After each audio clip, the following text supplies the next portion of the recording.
Muito bem, hoje o assunto é sobre o medo de falar em público. Nós estamos aí falando bastante sobre esse assunto, que é um assunto que me interessa muito. Eu vejo muitas pessoas que experimentam dificuldades em falar em público e acabam buscando lidar com essas dificuldades através de técnicas, né? O que é bastante comum, afinal de contas, as pessoas buscam técnicas para aprender aquilo que elas não sabem ainda.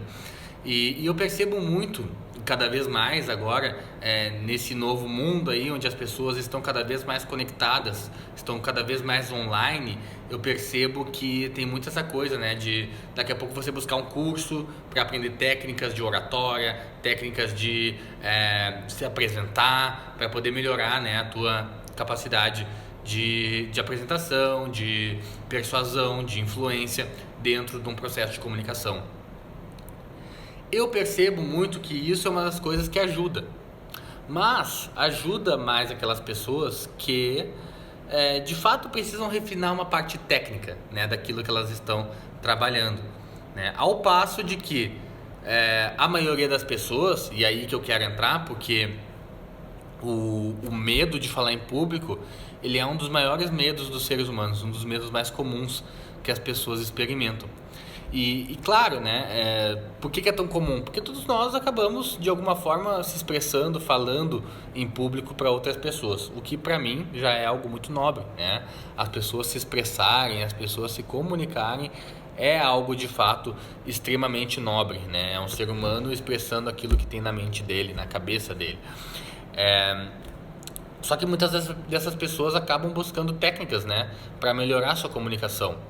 Agora imagina o seguinte: se eu sou uma pessoa que não tenho nenhuma dificuldade em me comunicar, eu sei me comunicar, eu sei falar, eu sei me expressar.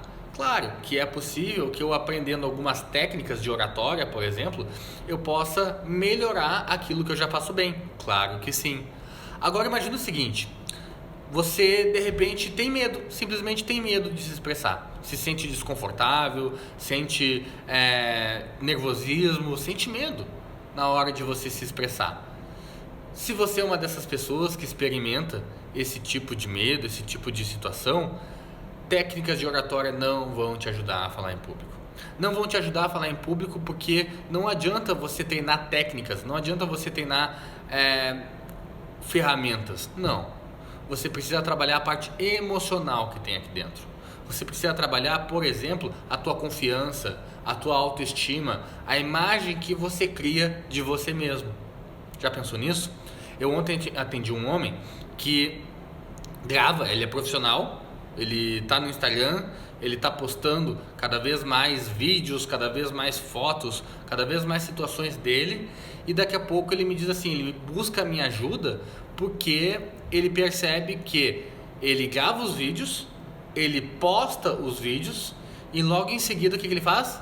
Ele olha para os vídeos, ele não gosta e ele deleta os vídeos, deleta os próprios vídeos, né? Imagina o que ele cria aqui dentro que faz com que ele não queira mais o vídeo que ele mesmo gravou.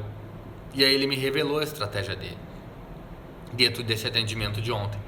Ele começa a se ver e ele começa a distorcer a imagem dele, como se ele fosse alguém que não é bom o suficiente, é incompetente. Daqui a pouco ele lembra, ele começa a reviver memórias de quando ele tinha 6, 7 anos e que debochavam dele na escola, coleguinhas dele. Então ele vai construindo um monte de memórias, um monte de lembranças que levam a ele a ter esse desconforto ao falar nos vídeos, né? Então, olha que interessante isso, né? E aí ele acaba deletando os próprios vídeos, apaga os próprios vídeos dele, né? Então eu trabalhei exatamente isso com ele. Ele queria ficar tranquilo para poder gravar os vídeos, assistir os vídeos e depois mantê-los no ar, né? Essa que é a ideia. E por que não adianta, então, nesse caso, por exemplo, ele aprender técnicas, ele aprender ferramentas para se comunicar? Porque o que está impedindo ele não são a falta de conhecimento, não são não saber a ferramenta, não é isso. O que está atrapalhando ele são essas memórias que geram estados emocionais dentro dele. Estados emocionais de nervosismo, de incapacidade, que fazem com que ele trave. Então eu preciso primeiro trabalhar exatamente isso, trabalhar esse estado emocional, trabalhar esse nervosismo que ele sente quando ele vê a própria imagem. Não vai adiantar eu aprender técnicas. Eu tenho que aprender a trabalhar com a parte inconsciente da mente, que é exatamente ela que está criando tudo isso na experiência subjetiva dele.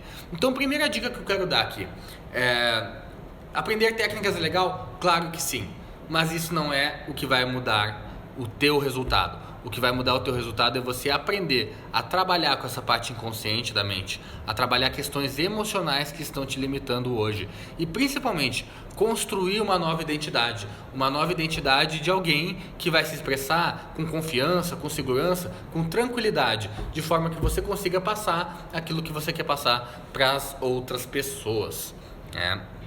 Então, percebe qual é o filme mental que você está criando aí dentro e que está gerando tudo isso que você está experimentando e que está te atrapalhando. Sabe por que isso acontece? Porque que nós, de maneira geral, experimentamos esse medo de nos expressar, de falar em público, e isso está conectado com situações do passado? A maioria dos atendimentos que eu faço com pessoas com medo de falar em público, sabe para onde essas pessoas voltam quando elas se conectam com o aprendizado? Elas voltam para momentos da infância, onde elas viram os pais brigando. Momentos da infância de ver os pais brigando. E aí, normalmente tem uma questão da criança querendo se expressar, da criança querendo daqui a pouco colocar a sua ideia, e aí daqui a pouco ela se sente com medo, inadequada, porque afinal de contas, quem de nós nunca ouviu também, né, que isso é uma conversa de adulto e a criança não se mete em conversa de adulto, né? Então a criança naquele momento ela se sente inadequada. E mais do que isso, ela confia no adulto. A criança acredita que tudo que o adulto faz é o correto. Então, quando ela acredita que, por exemplo, o adulto diz para ela ficar quieta, ela aprende que tem que ficar quieta. Ela aprende que não pode falar, que não pode se expressar. E aí ela mata uma das principais essências do ser humano, que é a da autoexpressão, que é a de você poder falar e sentir e expressar aquilo que você experimenta. Então, muitas pessoas acabam ficando presas a isso exatamente por causa dessas memórias lá do passado. Então, a comunicação generativa, ela é um método que vai ajudar você a entrar em contato com essas memórias, para ressignificar elas e para ter uma mudança duradoura aí na sua vida. Eu já atendi muitas pessoas que experimentavam medo. Algumas dessas pessoas já dão palestras, já fazem vídeos na internet, já estão em sala de aula, falando para milhares de pessoas. Então, é dessa forma. É dessa forma que você vai mudar esses programas neurolinguísticos que estão aí dentro te atrapalhando, para você poder se expressar de um outro jeito, para você poder ser quem você é na sua essência. E na sua essência só há o melhor de você, nada mais. Então, permita que você possa se conectar com a sua essência, que você possa ser quem você é, que você possa construir aí dentro de você o comunicador. Um comunicador que vai levar para o mundo as suas ideias, que vai tocar pessoas, que vai emocionar pessoas, que vai cumprir uma missão de comunicar aquilo para as pessoas e para o mundo.